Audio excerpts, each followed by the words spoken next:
Alegrei-me quando me disseram, vamos à casa do Senhor. Vamos falar mais uma vez?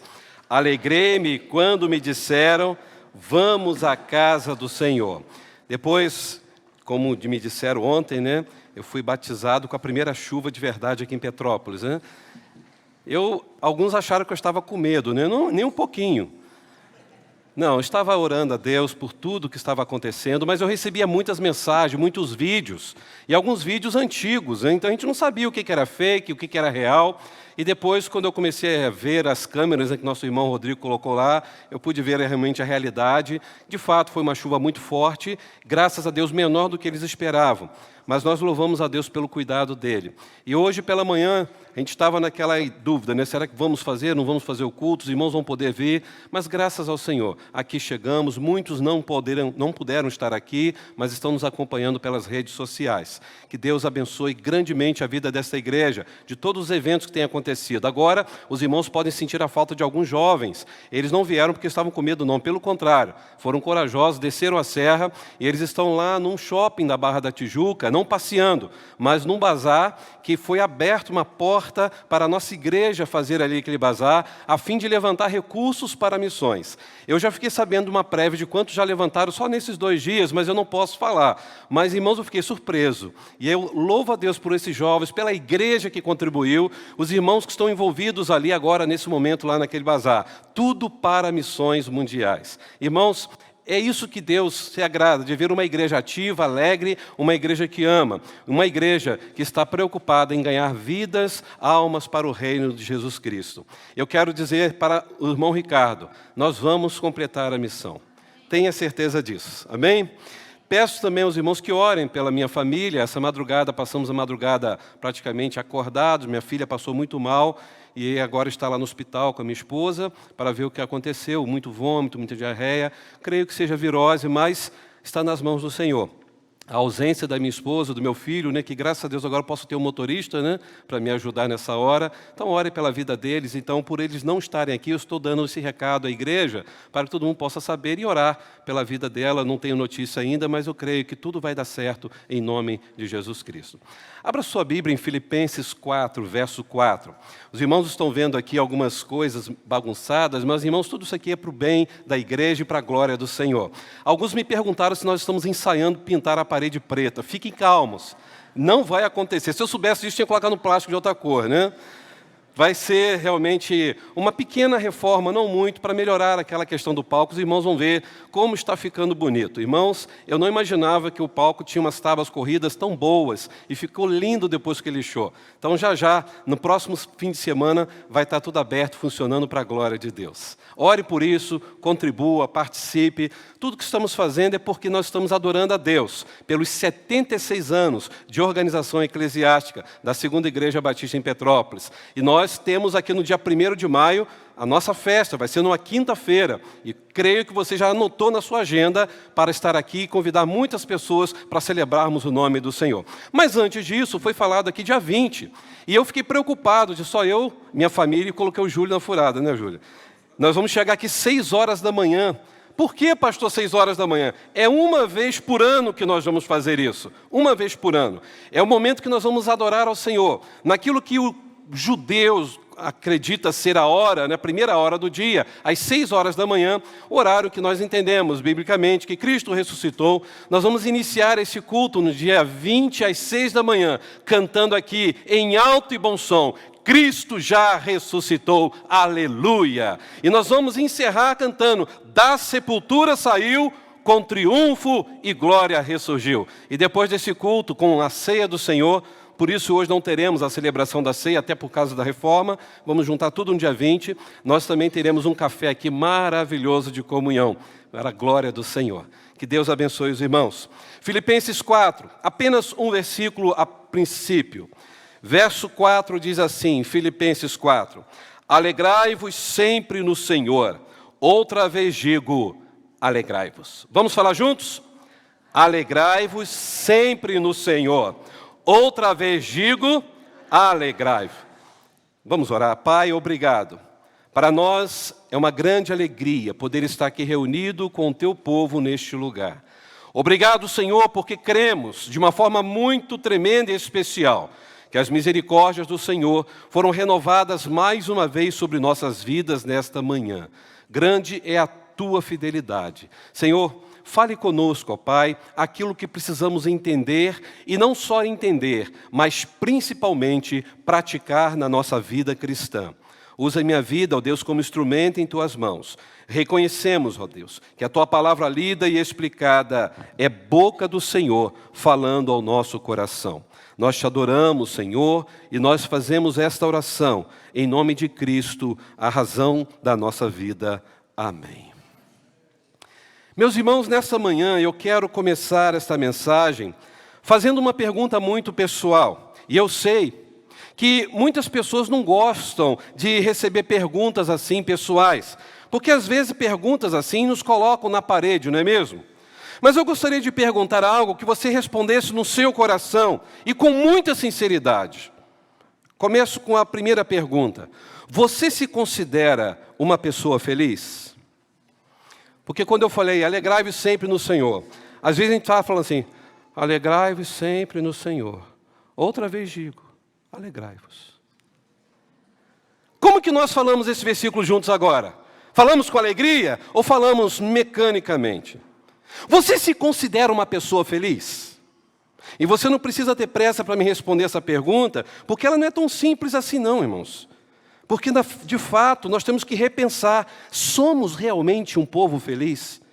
Agora eu vou além. As pessoas que vivem com você podem garantir que você é uma pessoa feliz? Será que nossas esposas podem dizer que nós somos maridos felizes? Será que nós, maridos, podemos dizer que nossas esposas são felizes? Você está perto da sua esposa aí? Só olha para ela, não pergunta não. Você consegue ver no rosto dela uma mulher feliz? De repente ela vai olhar para você assim, ó. Vou além. Será que os nossos filhos podem dizer que nós somos pais felizes? Será que os nossos pais podem dizer que somos filhos felizes? Será que os nossos amigos podem dizer isso a nosso respeito? Puxa, eu sou amigo de fulano de tal, mas que pessoa feliz, que pessoa alegre. Meus irmãos, vou então para o nosso contexto. Será que os irmãos em Cristo podem dizer isso a nosso respeito? Todo domingo você está do lado desse irmão. Ô irmão, Deus abençoe. Ô irmão, graça e paz, que bom te ver, irmão. Você vai embora para casa, volta para o culto, mas o seu rosto não é um rosto feliz. Eu pergunto, será que os irmãos estão vendo em nós alegria? Talvez você possa dizer, pastor, se o senhor souber da minha história de vida, pastor, até as pedras vão chorar, não vão clamar não, vão chorar. E talvez você possa argumentar nessa manhã, será que podemos ser felizes, pastor? Neste mundo de tanta ruína, pastor, como eu posso ser feliz no mundo com tanta violência? Como eu posso ser feliz no mundo com tanta ganância, com tanta imoralidade?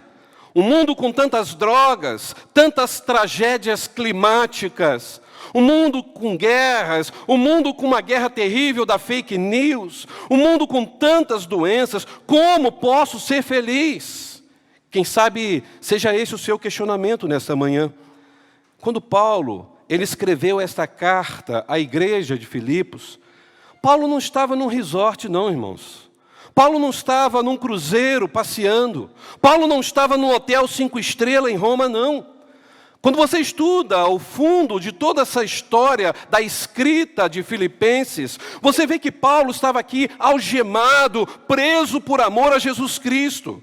Paulo estava na antessala do martírio. Paulo estava com a cabeça, como eu sempre falo, debaixo da espada de Roma, numa prisão fétida, numa prisão subhumana, uma prisão de no máximo 2 metros quadrados, escavado na pedra, úmida, fria, numa prisão em que ali não tinha vaso sanitário nem pia, ali ele defecava e urinava no próprio chão, vivia ali, comiam ali, dormiam ali, ou seja, esta era a prisão romana. E quando Paulo escreve esta carta, inspirado pelo Espírito Santo de Deus, ele teve a capacidade, irmãos, de mesmo diante dessa adversidade, em poder dizer, está escrito aqui, que tem impactado a vida da igreja por séculos, alegrai-vos sempre no Senhor. Outra vez digo, alegrai-vos. Você pode repetir comigo esse versículo? Alegrai-vos sempre no Senhor. Outra vez digo, alegrai-vos. E eu vejo pelo menos algumas questões nesse versículo. Primeiro, que a palavra alegria aqui na língua grega não é uma opção, irmã Rosane. É uma ordem. É uma ordem. Segunda questão, a palavra alegria aqui na língua grega não é substantivo, é verbo. E verbo no imperativo. O que isso nos ensina? Paulo estava dizendo que nós não podemos ser pessoas tristes. Paulo estava dizendo que como servos do Senhor Jesus, nós somos um povo alegre. E ele diz o quê? Devemos ser alegres quando? Sempre. E em quem? No Senhor. Então deixa eu fazer mais outras perguntas. Você tem problema na sua vida? Ou só eu que tenho um problema na minha vida? Pastor tem problema? Opa, pastor é um ser humano. Com um chamado sobrenatural, mas eu sou um ser humano comum. Eu não sou um ser humano sobrenatural. Eu sou um ser humano comum com um chamado sobrenatural. Você tem dias que as suas contas estão no limite na sua casa? Ou só eu que passo por isso? Tem que esticar um pouquinho aqui, esticar ali. Ó, isso aqui não dá para fazer agora não dá para comprar isso. Você passa por momentos assim? Você tem dias que enfrenta enfermidade na sua casa e passa a madrugada acordado? Ou só eu que passo por isso? Quem aqui não passa por enfermidade? Vejam, irmãos, que quando Paulo falou desta alegria, Paulo está falando que a alegria é além das circunstâncias. O que Paulo está dizendo aqui, que a alegria do cristão precisa ser além das situações adversas. Porque até os ateus, irmãos, ficam alegres quando tudo está bem. Não é assim? Mas quando nós passamos por lutas, quando nós passamos por adversidades, nós conseguimos nos alegrar, porque isso é algo que vem do Espírito Santo, isso é algo de Deus. É por isso que o mundo acha que nós somos loucos. Como que pode você dar um sorriso e falar que está tudo bem, se você está sofrendo coisas que eu não teria capacidade de sofrer? A grande questão é que a nossa alegria está no Senhor, o Deus da nossa salvação. E por nós termos alegria no Senhor, a nossa alegria se transforma em ultra circunstancial. Ela vai além das circunstâncias. Não são as circunstâncias que podem movimentar a minha alegria. E tem mais. A alegria no Senhor, ela é cristocêntrica. O que é cristocêntrico? Cristo no centro de tudo. Sabe por quê, irmãos? Nós somos alegres porque Jesus Cristo é a razão da nossa alegria.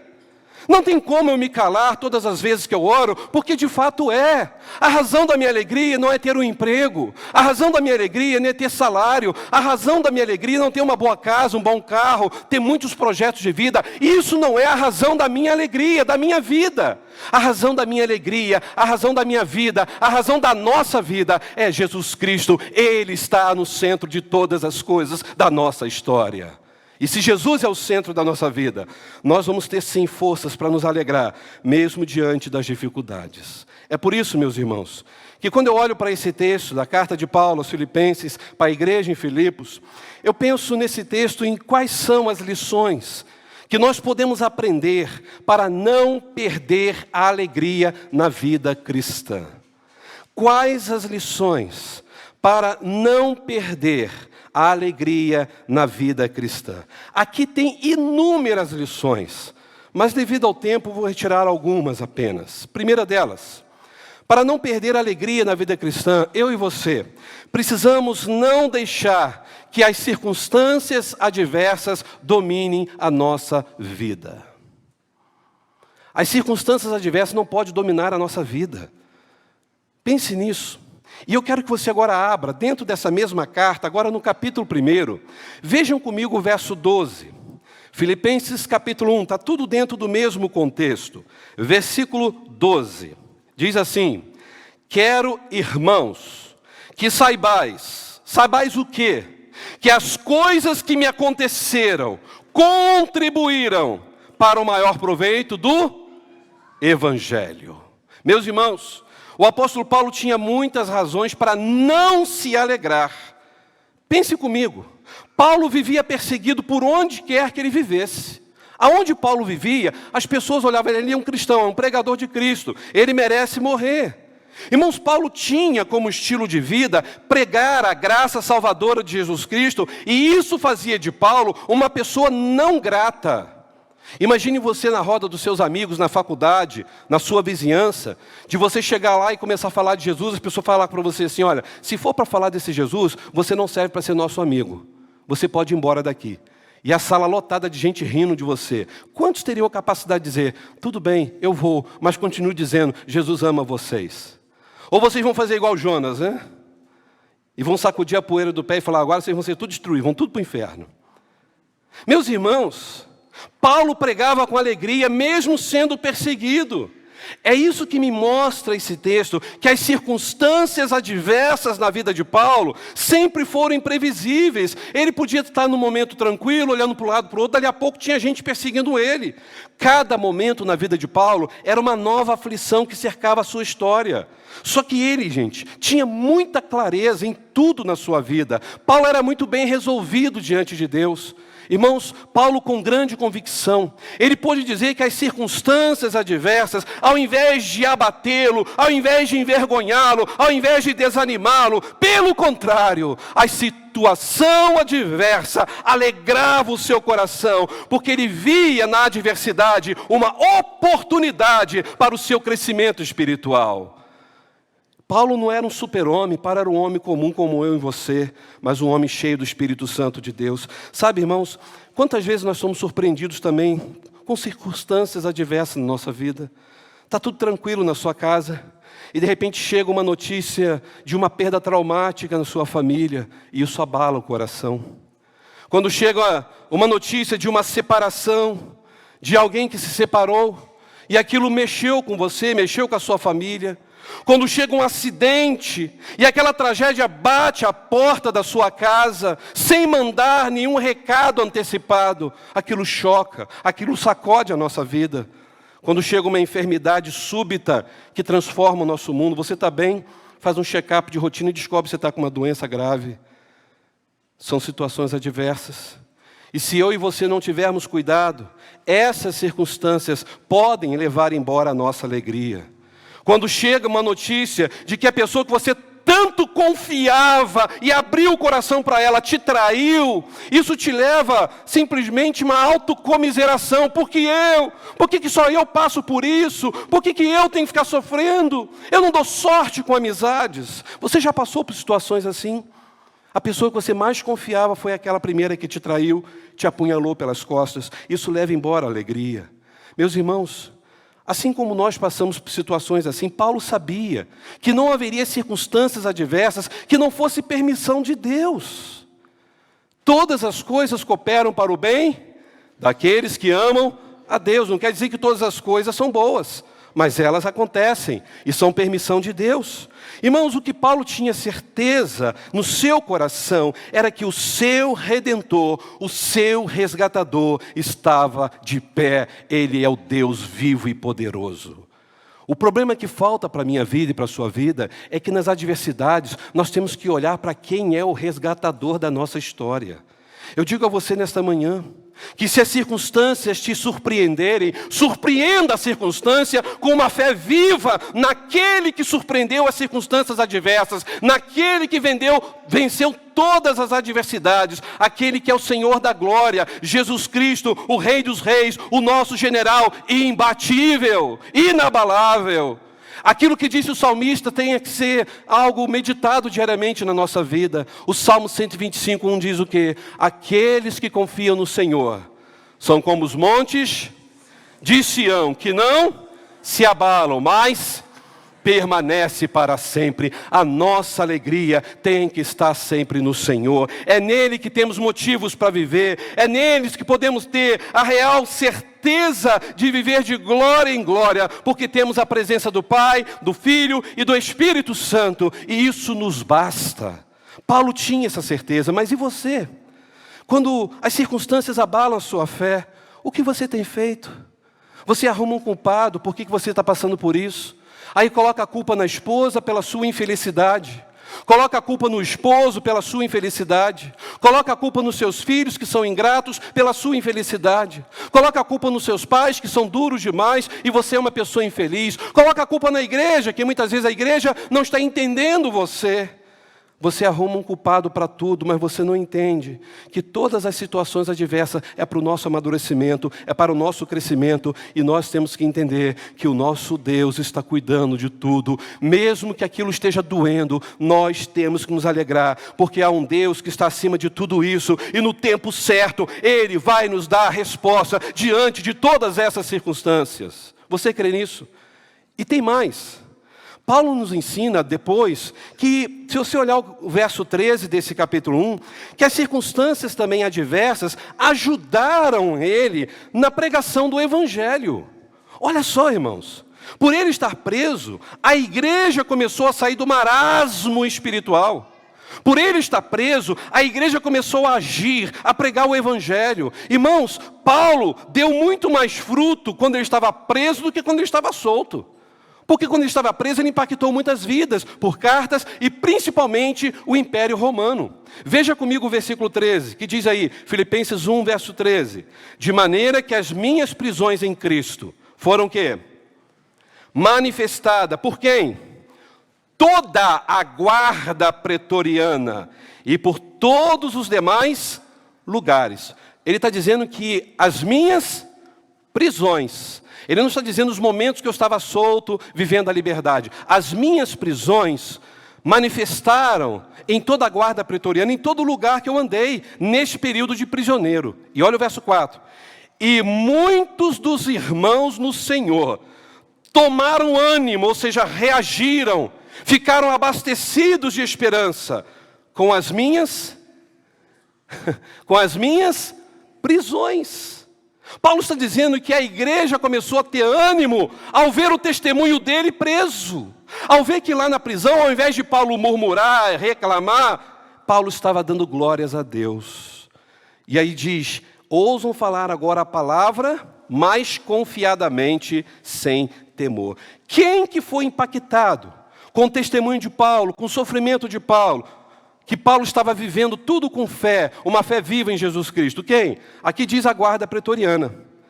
Que guarda pretoriana era essa? Vocês sabem? Era a guarda do imperador. Era a guarda que o imperador confiava. Cerca de 16 mil soldados de elite. Era a tropa de elite do imperador, a guarda pretoriana. E diz que Paulo, lá na prisão, teve contato direto com esta guarda. Algo que se ele estivesse solto dentro da igreja pregando, ele não teria. Imagine 16 mil soldados sendo impactados com a mensagem do Evangelho, com o testemunho de Paulo. Aqueles guardas indo para casa e falando, olha meu amor, eu fui impactado por uma palavra a respeito de Jesus de Nazaré. Olha quantas vidas não foram impactadas pela vida de Paulo.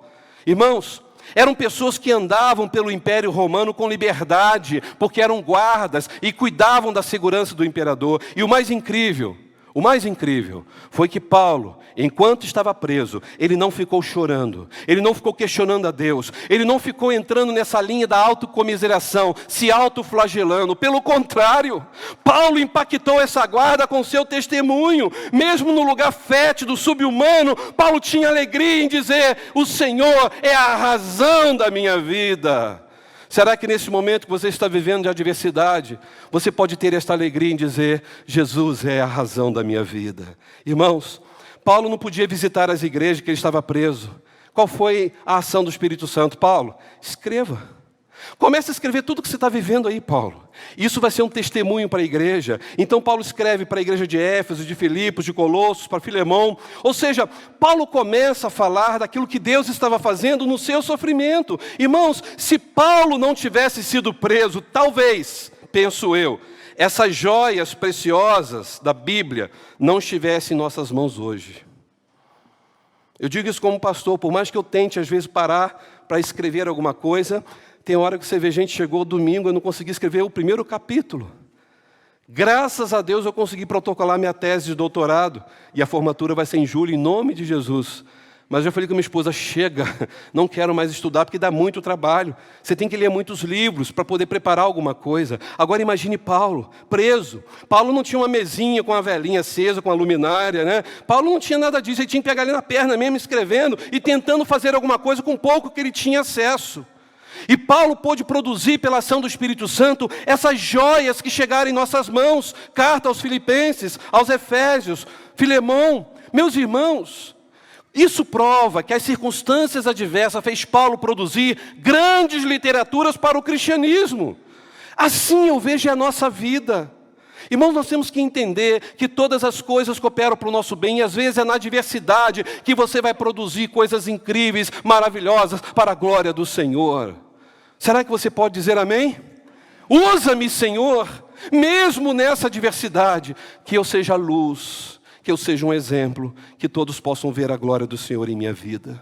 Em nome de Jesus, não permita que as circunstâncias tirem o brilho da sua alegria. Em todas as circunstâncias, louve a Deus, porque no tempo certo, Deus vai te exaltar. 1 Pedro 5, 6 e 7 diz isso: lance sobre o Senhor a tua ansiedade. Por quê? Ele tem cuidado de você, no tempo certo Ele vai te exaltar. Apenas lance sobre Deus, louve, adore ao Senhor, porque no meio dos louvores Deus habita. Eu olho para esse texto e vejo Paulo falando na prisão, cantando, adorando ao Senhor. E eu entendo, irmãos, hoje nós somos um povo livre. Livre por meio de Jesus Cristo, que nos livrou das garras do mal. Mas livre também porque ainda podemos falar de Jesus aqui no nosso país. E aí, se nós somos um povo livre, se nós somos um povo que tem a alegria do Senhor, o nosso estilo de vida precisa ser um estilo de vida de alguém que celebra o autor e consumador da sua fé, independente das circunstâncias adversas. Você pode dizer, Senhor, eu quero te louvar, independente das circunstâncias que eu estiver vivendo. Senhor, eu quero te servir. Senhor, eu quero produzir as mais belas obras para a glória do Senhor, principalmente agora, nas adversidades. Esta foi a primeira lição que eu tiro aqui. A segunda lição que eu vejo, e essa é bem complicada, que para não perder a alegria na vida cristã, é preciso que tenhamos cuidado com o perdão em nossos relacionamentos. Você é uma pessoa que tem facilidade de perdoar? Algumas pessoas, pastor. Fulano eu não perdoo, não. Fulano está agarrado aqui na garganta. Então eu quero falar para você que tem alguém agarrado nessa garganta. Abra sua Bíblia agora em Filipenses capítulo 2, versículo 1. Se nós queremos viver uma vida cristã de alegria e de restauração, temos que ter cuidado com o perdão em nossos relacionamentos. Filipenses 2 diz assim, no mesmo contexto: portanto, se há algum conforto em Cristo, se há alguma consolação de amor, se há alguma comunhão no Espírito, se há alguns entranháveis afetos e compaixão, ou seja, algo que mexe dentro de você, completai a minha alegria, para que sintais o mesmo, tendo o mesmo amor, o mesmo ânimo, sentindo uma mesma coisa. Irmãos, relacionamento é a arte de fazer as pessoas se sentirem bem com você e vice-versa. Você consegue fazer isso com as pessoas no dia a dia? Essa arte de fazer pessoas se sentirem bem com você e vice-versa. Quando as pessoas saem de um encontro com você, elas podem dizer, puxa, que pessoa bacana, que pessoa educada, que pessoa feliz, que pessoa cheia do Espírito Santo de Deus. Ou elas vão sair desse encontro com você, essa pessoa falou mal disso, falou mal daquilo, só criticou isso, só criticou aquilo. Como as pessoas nos conhecem? Como pessoas que só murmuram, só reclamam, só falam mal de alguém? Ou como pessoas amáveis e perdoadoras? Sabe o que eu aprendo com Paulo? Que nós choramos e sofremos mais por causa das pessoas do que por causa das circunstâncias adversas. Vou repetir. Nós choramos e sofremos mais por causa das pessoas, ou seja, relacionamentos, do que por causa das circunstâncias adversas. Sabe por quê? Porque pessoas nos decepcionam. Você já passou por isso? Puxa, me decepcionei com fulano de tal, não esperava isso dele, não esperava isso dela. E o problema também não é só elas, não. Nós decepcionamos as pessoas. Não são só elas que nos decepcionam. Meus irmãos, daí é impossível. É impossível você ter uma família saudável, ter um casamento saudável, ter uma igreja saudável, se você não for uma pessoa relacionável. Se você não é uma pessoa que tem o exercício do perdão. É por isso que Paulo vai dizer como é ter o sentimento de Cristo com relação às pessoas que o feriram na hora da sua crucificação. Lembram de Jesus na cruz? Machucado, com falta de ar, rasgado, as pessoas zombando dele. E ele teve a capacidade de, com pouca força, ainda tentar levantar para respirar. E ele gritou ao Pai. E Jesus fez uma oração precatória ou ele fez uma oração de bênção? Ele disse o quê? Pai, perdoa-lhes, eles não sabem o que estão fazendo. Irmãos, que amor é esse? Este é o sentimento que Paulo diz aqui no verso 3. Vamos ler? Filipenses 2, versículo 3. Nada façais por contenda ou por vanglória, mas por humildade. Cada um considere os outros. Eu não gosto muito dessas frases não, mas se você olhar para a pessoa do seu lado, você pode dizer, essa aqui é superior a mim. Alguns vão dizer, é ruim. Você consegue fazer isso? Olhar para aquela pessoa e falar, puxa vida, eu quero ser servo, eu quero servir, eu quero abençoar essa pessoa. Olha o que diz o verso 4, não atente cada um para o que é propriamente seu, mas cada qual também para o que é dos outros. Por quê? Paulo vai dizer no verso 5, de sorte que haja em vós o mesmo sentimento que houve também em Cristo Jesus. Irmãos, que sentimento foi esse? Sendo machucado, flagelado, humilhado, cuspido, Jesus teve a capacidade de gerar perdão. É bem verdade que nós não somos perfeitos. Tem alguém perfeito aqui nessa manhã? Nós não temos casamento perfeito. Ah, pastor, meu casamento é perfeito. Não, seja verdadeiro. Todo casamento vai ter sempre altos e baixos. Mas quando Cristo está no casamento, o casamento vai sobreviver, porque o casamento é a manifestação da glória de Deus. Nós não temos direito de brincar com o casamento, porque nasceu do coração de Deus. Nosso casamento não é perfeito, mas está sempre procurando viver a perfeição, viver uma vida segundo o coração de Deus. Nós não temos filhos perfeitos, nós não temos pais perfeitos, nós não temos uma igreja perfeita e muito menos um pastor perfeito. É por isso, irmãos, que nós precisamos fazer o quê? Perdoar. Olhar para aquela pessoa e ver que ela também falha, que nós falhamos, e exercer o perdão. Irmãos, sem perdão não há saúde emocional. Você pode repetir isso comigo? Sem perdão não há saúde emocional. Sem perdão não há saúde espiritual. Porque o perdão é absolutamente necessário na nossa vida. Irmãos, Jesus disse que se nós não sabemos perdoar, a gente também não vai conseguir orar. Mateus 5, verso 24 fala isso. Se você é uma pessoa que não perdoa, você não vai conseguir orar. E se orar, vai ser mecanicamente, vai ser hipocritamente. Como que você vai falar com Deus Todo-Poderoso, Santo, Santo, Santo, se você tem um rompimento com uma pessoa aqui na terra, se você tem ódio no coração, se você já bloqueou a sua relação com o próximo? Porque quanto mais você se aproxima de Deus, mais você consegue se relacionar. Irmãos, sem perdão, não há possibilidade de adorar a Deus. Como eu posso estar aqui adorando a Deus, exaltando a Deus, com o coração completamente entupido pelo ódio, pela mágoa, pelo rancor, pela vingança? Se não perdoarmos, não seremos perdoados. Ou seja, vamos nos tornar prisioneiros da mágoa. Meus queridos, o perdão é questão de bom senso. Eu vejo o perdão, como ouvi uma frase, né? É a mesma coisa que eu tomar um copo de veneno, achando que o outro que me feriu é que vai morrer. É a mesma coisa quando eu não consigo perdoar. Por isso que eu falo que a falta de perdão é autofagia. A falta de perdão é autofagia. O que é autofagia?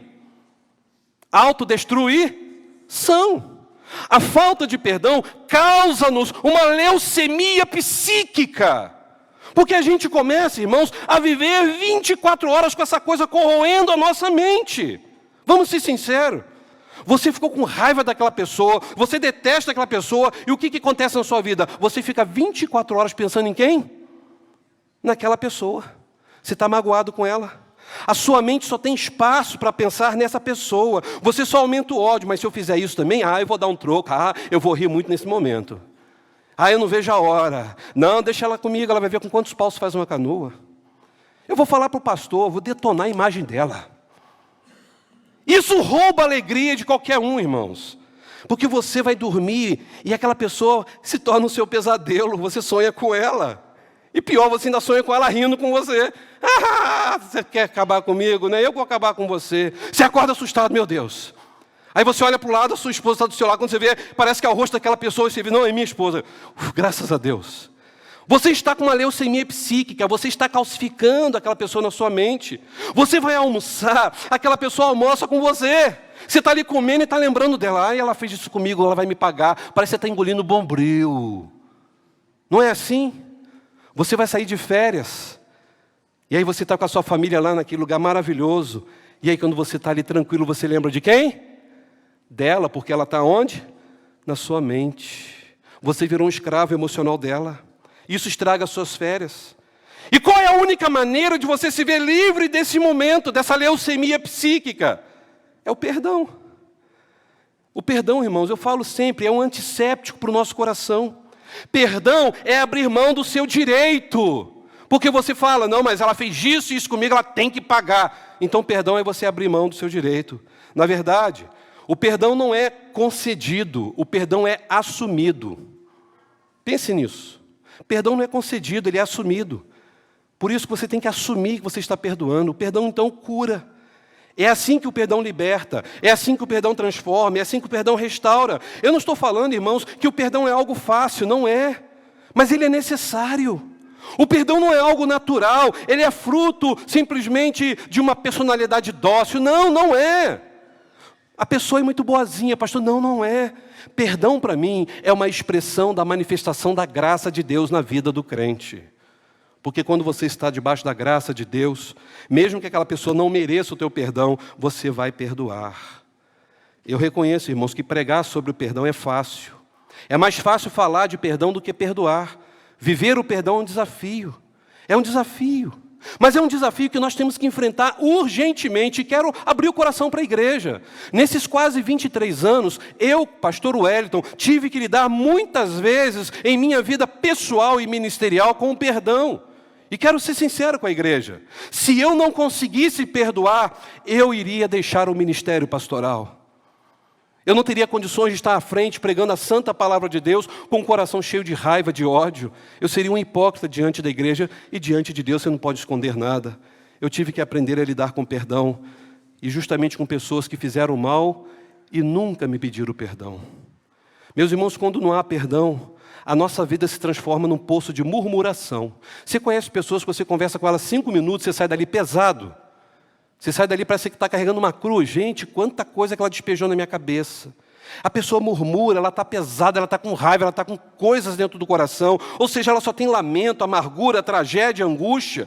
É por isso que eu sempre falo que perdoar é lembrar sem sentir dor. Eu tenho que pedir a Deus e dizer, Deus, eu não tenho condições de perdoar, mas me ajude. Manifeste a tua graça sobre o meu coração, Senhor. O Senhor sabe que aquela pessoa falhou comigo, mas quem sou eu para ser juiz? Tu és o justo juiz. Ajude-me a amá-la, Senhor. Ajude a perdoá-la. Eu preciso de Ti. É por isso que quando ficamos magoados, nós temos que lembrar que Deus nos perdoou de uma dívida impagável. A nossa salvação não foi um preço qualquer, irmãos. O nosso pecado foi algo terrível, era impossível de ser pago. E quando nós dizemos que certas pessoas a gente não perdoa, nós estamos dizendo a Deus que não fomos gratos a Ele por nos perdoar de algo imperdoável.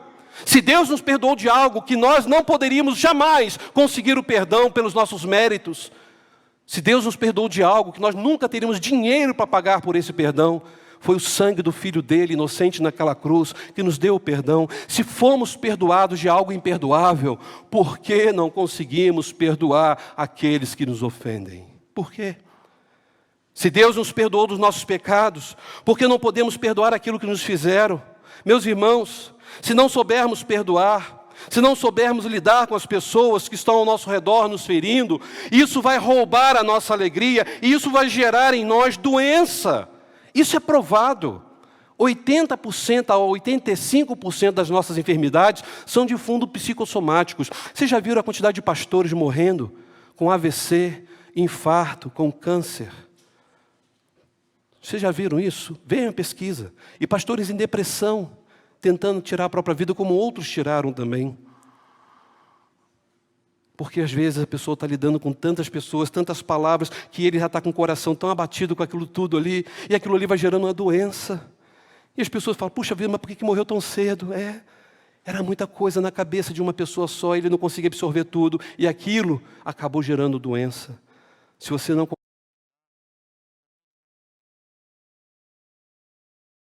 Eu tenho que lutar diariamente. Deus me dê graça, Deus me ajuda a perdoar, Deus me ajuda a lidar com pessoas que estão falando isso ou aquilo. Meus irmãos, vocês querem entender o contexto da igreja de Filipos? Era um contexto complexo, graças a Deus não é o que acontece aqui com essa igreja. Eu confesso de coração que eu tenho visto uma igreja amável, uma igreja que trabalha, uma igreja que está sempre junta, que quando se alguém estranha, dali a pouco já estão abraçados pedindo perdão, louvado seja o nome do Senhor. Mas a igreja de Filipe não, porque do portão para fora eles ajudavam a obra missionária. E Paulo era muito abençoado pela igreja de Filipos, como eles abençoaram a vida de muitos outros missionários. Só que do portão para dentro, a igreja de Filipos era um poço de intriga, de discórdia entre eles. Sabiam disso? Ué, pastor, nunca vi isso. Veja agora Filipenses 4. Veja o que diz o verso 2 e 3. As mulheres da igreja estavam brigando uma com a outra. Olha só que incrível. Filipenses 4, verso 2. Rogo, Paulo está lá na prisão. Paulo está lá sofrendo por amor a Cristo, preocupado com aquilo que o pastor se preocupa, com duas irmãs que não estavam se entendendo. Rogo a quem? Evódia e rogo a Sintique. Que façam o quê? Que sintam o mesmo no Senhor. Por que Paulo está dizendo isso? Essas irmãs estavam se estranhando dentro da igreja. E olha o que ele diz no verso 3. Peço-te também a ti, meu verdadeiro companheiro. Ou seja, ele deve ter pedido a algum diácono da igreja. Ajude essas mulheres. Elas trabalharam tanto comigo no Evangelho. Ou seja, não são pessoas ruins, são mulheres maravilhosas. Mulheres que amam a obra de Deus. Mulheres que se dedicam à causa. Ou seja, são mulheres do Senhor. Por favor, ajude elas. Eu não estou aí para ajudá-las nesse momento de conflito. E com Clemente, ainda dá o nome da pessoa para ajudar. Com Clemente, chama o Clemente se o negócio apertar. E com outros cooperadores, esse negócio fica mais apertado ainda. Então chama mais gente para ajudar. É sinal que o negócio estava feio. E ele diz o quê? O nome de todos eles estão escritos aonde? São irmãos em Cristo. Ou seja, no dia que Evódia liderava alguma coisa na igreja, Sintique fazia assim, hoje eu não vou. No dia que Sintique trabalhava, Evódia falava assim, hoje é eu que não vou, nem apareço na igreja. Esse era o contexto aqui. É por isso que Paulo disse para elas terem o mesmo sentimento que houve em quem? Em Cristo. Paulo estava dizendo, irmãos, se unam agora, chame essas irmãs para conversar. Eu não posso, eu estou preso. Eu estou alegre no Senhor porque eu estou preso, mas eu estou preocupado com essas irmãs. Vão lá, digam para elas, irmãs, vão sentir o mesmo. Cristo, mesmo machucado, teve a capacidade de perdoar. Ajude essas irmãs a perdoarem umas às outras. Irmãos, quando eu olho para esse texto, eu entendo que nesta manhã, o Senhor nos trouxe aqui porque Ele quer que o perdão seja uma realidade na nossa vida. Isso não é um pedido de Jesus Cristo, por favor, isso aqui é uma ordem. Porque está no imperativo. É sentir o mesmo sentimento que houve em Jesus Cristo, enquanto humilhado na cruz, pedindo perdão para quem o feria. Esse é o sentimento que Paulo estava falando aqui. Sinta esse sentimento que houve em Cristo Jesus. Façam isso agora. E se vocês fizerem, haverá restauração em seus relacionamentos e alegria na sua vida cristã. E agora a última lição. Para não perder a alegria na vida cristã, nós vamos precisar lidar com a ansiedade. Vamos ter que deixar a ansiedade completamente no altar de Deus. Você está ansioso ou ansiosa agora nesse momento? Pastor, eu estou muito ansioso, estou olhando para a hora. Eu também estou, fico olhando para a hora o tempo todo. Eu sei do compromisso de muitos irmãos de terem que pegar ônibus. E eu peço perdão, muitas vezes que eu não consigo terminar a mensagem antes, mas eu preciso dar o recado de Deus para a igreja, pela ação do Espírito Santo de Deus. Diz Filipenses 4, que nós estamos lendo. Veja agora o verso 6 e o verso 7. Paulo está falando lá da prisão para a igreja dizendo o seguinte: não estejais inquietos por coisa alguma. Antes, as vossas petições sejam em tudo conhecidas diante de Deus, pela oração, súplica, com ações de graça. E se você fizer isso, o que diz o verso 7? A paz de Deus, que excede toda a razão, todo entendimento, guardará os vossos corações e os vossos sentimentos, ou seja, os sentimentos machucados que Evódia e Sintique estavam tendo, ele estava dizendo, a paz de Deus, que vai além da nossa razão, vai guardar os vossos corações, os vossos sentimentos em Cristo Jesus. Quantos aqui estão roendo as unhas quando as coisas apertam? Você tem essa mania de roer a unha? Tem gente que ao invés de roer a unha fica toda hora assim na barba, né? Você repara, tem gente que fica toda hora assim quando está nervoso. Tem gente que fica toda hora assim, né? Tem gente que tem um streamelique, você já viu? A pessoa do nada, a música, você fica assim, epa, você não sei se está amarrado no nome de Jesus, ou se... o que houve, né? Tem gente que está sentado com a pessoa fica assim com a perna cruzada, balançando, ela não sossega um minuto sequer, ela está ansiosa. Meus irmãos, quanto aqui que os seus problemas estão lá na China e você já está na porta da sua casa para recebê-lo. Só se for o Shen, né? Você fez o pedido lá e chegou. O negócio está longe, mas você já está roendo as unhas. Quantos aqui que são daquele tipo de pessoas que quando não há mais problema na vida, pastor, acabou meus problemas, e o que está acontecendo? Eu estou preocupado. Por quê? Porque acabou meus problemas, eu preciso arrumar um. A pessoa já não sabe viver sem problemas. Acostumou com os problemas todo dia. Meus irmãos, até as nossas crianças estão ansiosas. Se vocês perceberem, do período da pandemia para cá, a ansiedade aumentou no coraçãozinho das crianças, porque foi o período que elas mais ficaram atarefadas, lembram? As escolas tiveram que se reinventar e mandaram tarefas e mais tarefas online para as crianças fazerem, não foi assim? E o pai e a mãe tinham que ficar imprimindo ali, tia Ellen. Fiz isso muitas vezes. E aquele monte de papel e desenhando, depois tem que ficar assistindo aula. Aí a criança ficou vendo tanta tela que ela começou a gostar do celular. E elas começaram a ficar o quê? Obcecadas pelas redes sociais. As nossas crianças ficaram escravas das redes sociais. A criança já acorda de manhã, vai fazer um selfie, né? Criança pequena. A criança já está nervosa, já está estressada, já quer conversar com o outro, já pequenininho.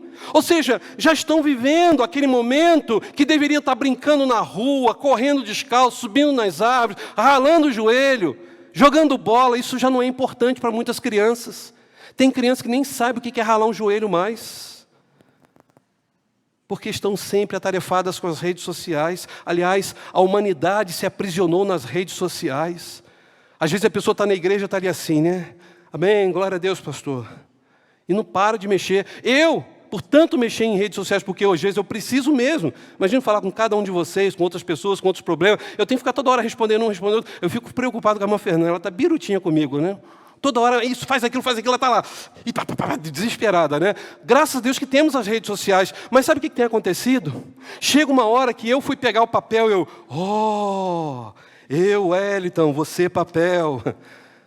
Porque eu sempre amei fazer pesquisa bíblica, Ramon, na hora do sermão, pegar papel, rabiscar, ler, ver, botar aquele monte de comentário bíblico, Bíblia hebraica, Bíblia aramaica, Bíblia grego, olhando as versões. E de repente agora você tem tudo prontinho aqui já na rede social, você clica lá, já aparece tudo, já. E aí você chega uma hora, como aconteceu comigo, vocês talvez nem prestaram atenção num culto de quarta-feira. Eu estava aqui com a Bíblia na mão, de repente eu fiz assim, ó. Aí eu, só ajeitando a folha aqui de novo, coloquei na Bíblia, ninguém reparou. Eu pensei que as letras iam passar para o próximo capítulo. Nós estamos vivendo um aprisionamento por causa das redes sociais. Você sabe o que aconteceu? O diálogo presencial, o olho no olho, começou a ser desnecessário. Porque quando você manda uma mensagem para uma pessoa, às vezes a pessoa interpreta outra coisa. Eu falo que é uma mensagem fria. E aí a pessoa chega, pastor, você está chateado comigo? Quando você fala, não, querido, eu não falei isso, mas o que o senhor falou? Você não coloca ponto de interrogação, você não coloca ponto de exclamação, você não respeita mais vírgula, você coloca a palavra abreviada. Eu tive que aprender essas palavras abreviadas, que eu ficava assim, gente, o que é RLX? RLX, aí é lá, relaxa, pai. Relaxa. Assassinaram a língua portuguesa. Mas é necessário hoje, nós precisamos das redes sociais. Mas o problema é que por causa das redes sociais, a ansiedade aumentou, a depressão aumentou. Pessoas dormem com o celular ligado a noite toda, carregando lá da cama. Você já fica, qualquer barulhinho, você já acorda, você não dorme direito. Sabe o que significa a palavra ansiedade aqui no grego? Preste atenção. A palavra ansiedade usada por Paulo aqui é a palavra meriminal. Não precisa marcar essa palavra, meriminal. Isso não é tão importante. Mas o seu significado é estrangulamento. Ansiedade é alguém que não consegue respirar. Isso é ansiedade. Por isso que eu acho que a palavra estrangulado aqui seria mais correta. Não fiquem estrangulados por causa dos problemas dessa vida. Ou seja, sem oxigênio, não fiquem sufocados. E tem muita gente assim hoje, quem sabe você não veio aqui nessa manhã, você está ansioso, ou seja, você está estrangulado, sufocado, você não consegue respirar, os problemas são grandes. Jesus nos ensinou que não vamos resolver o problema de amanhã ficando ansiosos hoje. Porque se não sabemos se vamos viver amanhã, por que você está preocupado com o dia de amanhã? A ansiedade rouba as nossas forças, irmãos. E por consequência, a ansiedade tira a nossa alegria. Irmãos, isso está provado cientificamente. 80% das coisas que nos deixam ansiosos nunca acontecem. Se eu disser para vocês que vai entrar uma pessoa agora ali armada para matar aqui quem é de Jesus, aí alguém vai dizer assim, por via das dúvidas, né? Deixa eu me esconder atrás do púlpito, né? Vai que... E agora eu vou ficar o resto do culto olhando assim, o pastor vai fazer alguma pegadinha, quer ver? Sabe, irmãos, nós ficamos ansiosos por uma palavra. Irmãos, vai descer uma chuva que ninguém nunca imaginou. Quem não ficou ansioso aqui nesse final de semana? Eu não sou da terra, mas eu vi o pessoal nervoso, preocupado. Outros falam, pastor, esse é fichinho, está acostumado.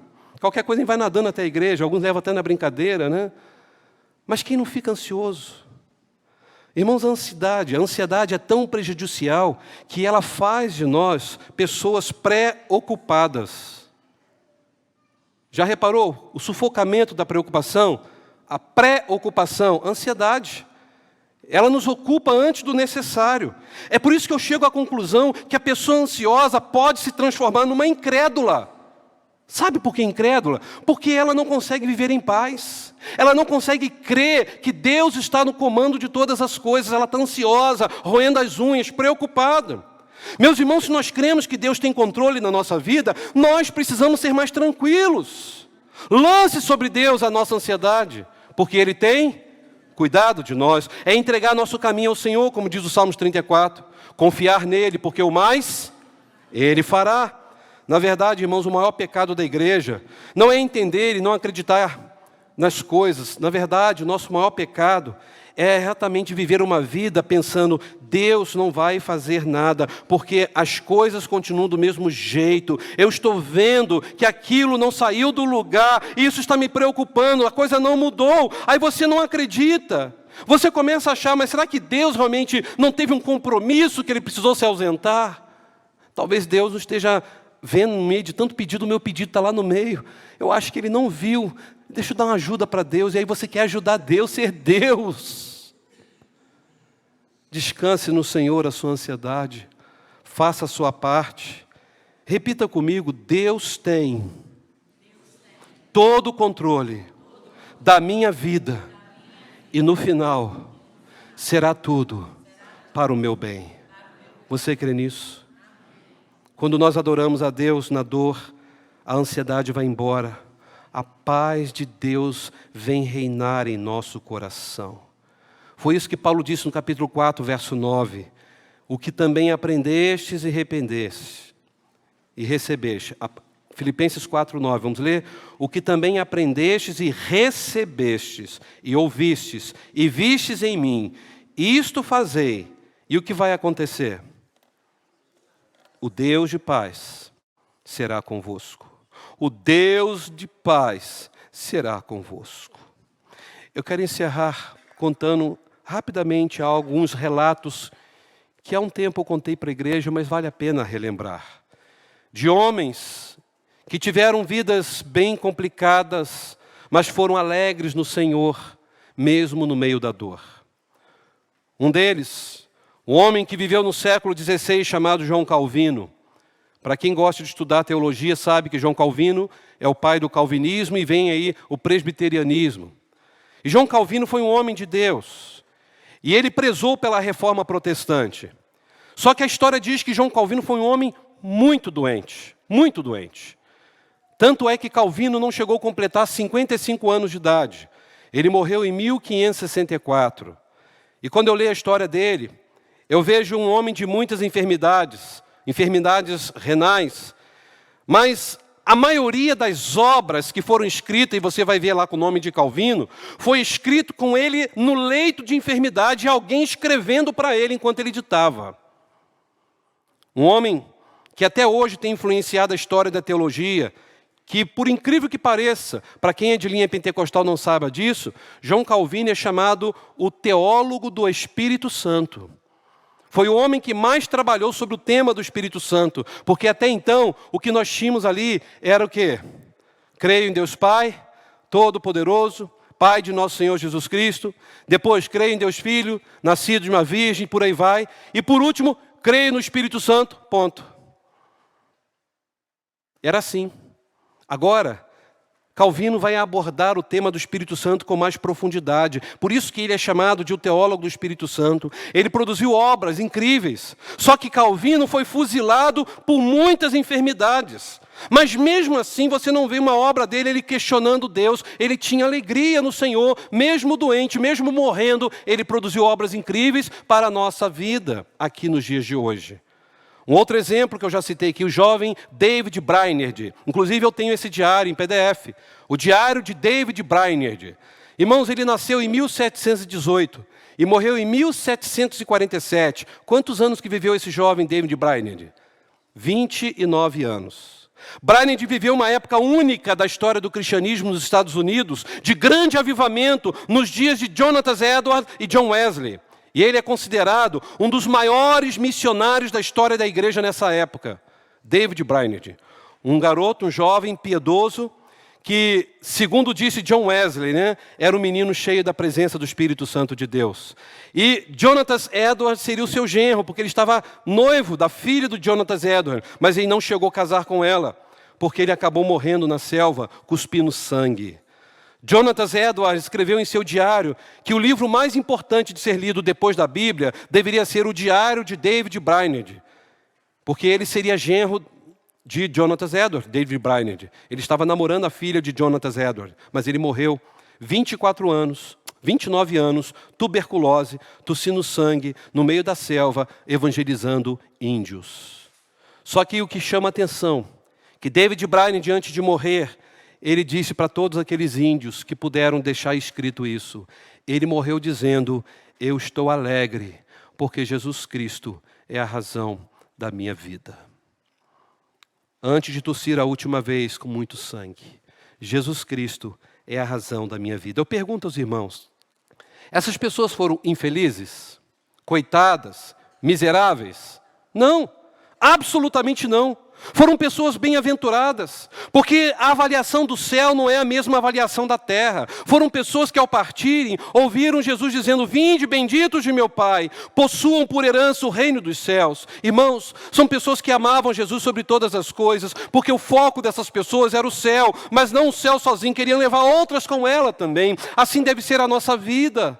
Alegrar no Senhor é saber, eu quero mostrar para todos que Jesus Cristo é real, que Jesus Cristo é a razão da nossa vida, para que possam ir comigo para o céu. Sabe por quê? Porque lá no céu não haverá mais lágrimas, lá no céu não vai haver luto, lá no céu não vai haver dor, tristeza, câncer, lá no céu não vai haver pandemia, Covid-19, lá no céu não vai haver crise econômica, lá no céu só terá eterna alegria, eterno gozo, onde vamos receber a herança da graça de Jesus, o nosso Salvador, de estar face a face com Ele para todo sempre. Estaremos diante do autor da nossa salvação, da razão da nossa alegria. Vocês imaginam o que vai ser o céu? Eu fico olhando para tudo isso e fico pensando, o que tem tirado a nossa alegria hoje? As chuvas? O que tem tirado a alegria da sua vida hoje? A sua briga conjugal? O que tem tirado a sua alegria hoje? As circunstâncias da sua história? As pessoas que te feriram? As suas finanças que estão ruins? A ansiedade que tem feito você roer as unhas? Isso tem tirado a sua alegria? Em nome de Jesus, abandone esses sentimentos que roubam a sua alegria. Foque o seu olhar no Senhor. Ele tem cuidado de nós. Ele está aqui. Ele nos trouxe a este lugar. Ele diz para mim e para você, não tema, eu sou contigo. Não te assombres, eu sou o teu Deus. Eu fortaleço você. Eu sustento a sua vida. E eu cuidarei de toda a sua história. Eu quero convidar você a fechar os seus olhos. Paulo disse, alegrai-vos sempre no Senhor. Outra vez digo, alegrai-vos. Você pode estar vivendo a pior manhã da sua vida. Você pode estar vivendo a pior fase da sua vida familiar. Você pode estar vivendo a pior fase diante dos seus sonhos, ou quem sabe, a melhor fase da sua história.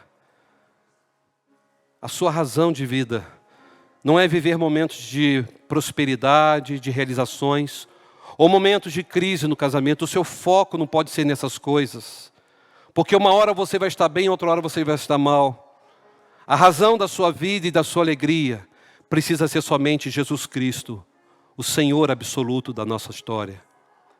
O texto fala: alegrai-vos sempre no Senhor. Outra vez digo, alegrai-vos. Não é um pedido, é uma ordem. O crente em Jesus Cristo pode passar por um momento de tristeza? Até pode. Mas naquele momento, a alegria do Senhor vem sobre a sua vida. Renova o teu coração. E o Espírito Santo te consola e diz: eu estou aqui.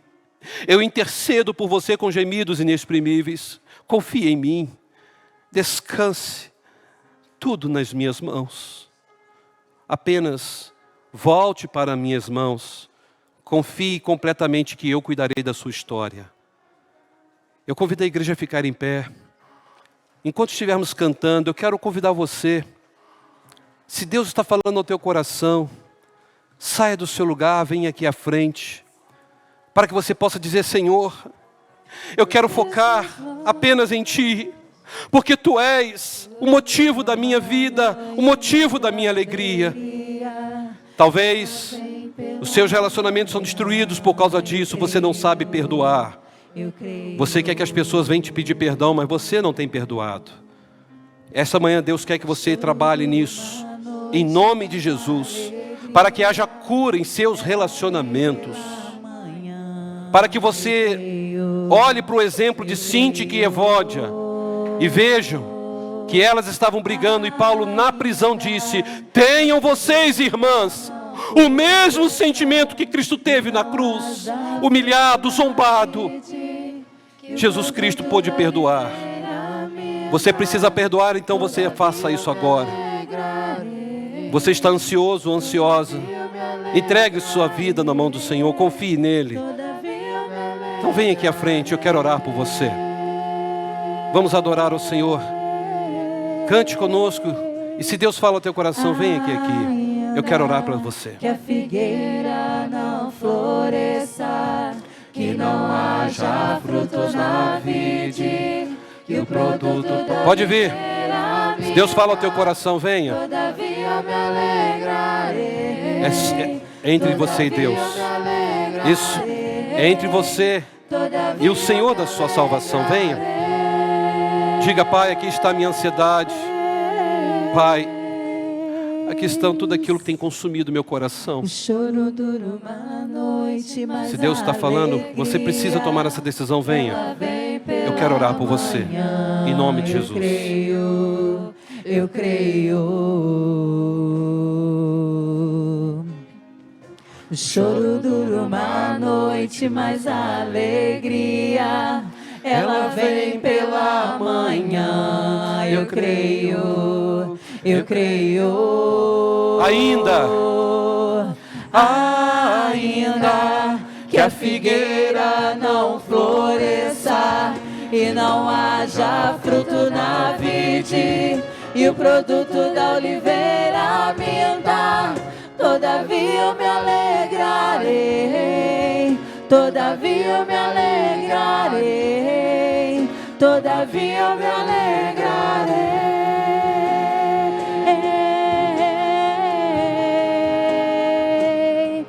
Ainda que a figueira não floresça e não haja fruto na vide, e o produto da oliveira minta, todavia eu me alegrarei. Todavia eu me alegrarei. Todavia eu me alegrarei. Ó Deus, como para nós isso é impactante, de ler aquilo que o teu servo, o apóstolo Paulo, passou, experimentou na carne, mesmo sofrendo, mesmo passando por escassez, num lugar subhumano, ele pôde ter a capacidade, Senhor, de dizer que a alegria que ele tinha estava no Senhor sempre. Nos perdoe, Senhor. Nos perdoe porque muitas vezes nos tornamos num poço de murmuração. Nos perdoe, Senhor, porque muitas vezes nos deixamos ser dominados pelas circunstâncias adversas. Dá-nos, ó Deus, visão espiritual nesta manhã, para que possamos entender que a nossa alegria é ultra circunstancial, vai além das circunstâncias. Meu Deus, em nome de Jesus, ajuda-nos, ó Pai, a termos coragem para pedir perdão em nossos relacionamentos. Ajuda-nos, ó Deus, para que possamos ser porta-vozes da reconciliação. Ajuda-nos, ó Deus, para que através disso possamos refletir como espelho a glória do Senhor. Ó meu Pai, eu quero também pedir ao Senhor que toda a ansiedade do nosso coração seja agora, ó Deus, anulada por Ti. Confiamos em Ti e sabemos, ó Deus, que todas as coisas cooperam para o bem daqueles que Te amam. E agora, Senhor, eu entrego essas vidas que aqui vieram diante do Teu trono de glória. O Senhor conhece cada uma delas. O Senhor sabe o que estão passando, Senhor. O Senhor sabe também, ó Deus, como está o grau de intimidade delas contigo. Ó, meu Deus, nos perdoe. Nos perdoe porque nós, Senhor, temos falhado muito nisso, em ter mais e mais intimidade contigo. Ó, meu Pai, que sejamos agora, Deus, homens e mulheres libertos de toda a ansiedade. Estamos lançando sobre Ti as nossas ansiedades, porque temos certeza que o Senhor tem cuidado de nós. Pai, abençoe o Teu povo, Senhor. Que o Senhor nos abençoe e nos guarde. Que o Senhor faça resplandecer o Seu rosto sobre cada um de nós. Que o Senhor sobre cada um de nós levante o Seu rosto e nos dê a paz. Em nome de Jesus, a razão da nossa vida. Amém. Dê um abraço a quem está do seu lado. Diga, confie no Senhor. Dê um abraço e diga, confie no Senhor. E vamos em pé adorar ao Senhor, encerrando este culto com alegria. Você quer falar? Vamos cantar louvando ao Senhor, dizendo que a gente vai soltar o cabo da nau, porque a gente confia no Deus da nossa salvação.